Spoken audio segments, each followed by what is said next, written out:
सरस्वती नदी का रहस्य जो गायब हो गई। बहुत समय पहले भारत में 3 पवित्र नदियां थी, गंगा, यमुना और सरस्वती।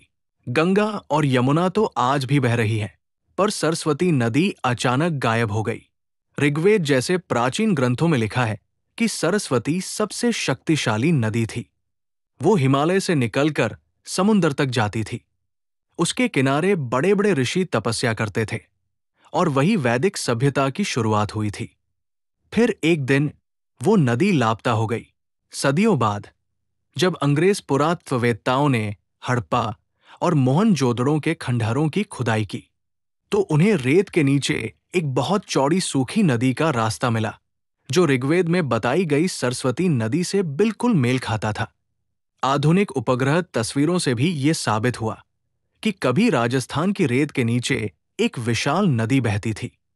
लेकिन रहस्य यही है, किंवदंती के अनुसार जब मनुष्यों में अहंकार और लालच बढ़ गया, तो सरस्वती देवी ने कहा, जब लोग कृतज्ञता भूल जाएंगे, मैं धरती के नीचे चली जाऊंगी, और जब वे फिर से सच्चे मन से सत्य खोजेंगे, तब मैं फिर प्रकट होंगी।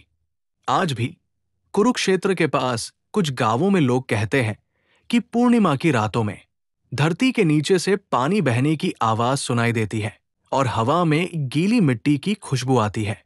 हालांकि बारिश नहीं हुई होती। वैज्ञानिक कहते हैं, ये तो जमीन के नीचे पानी की नदियां हैं, पर गांव वाले मुस्कुराकर कहते हैं, नहीं, ये सरस्वती है, जो सही समय आने का इंतजार कर रही है।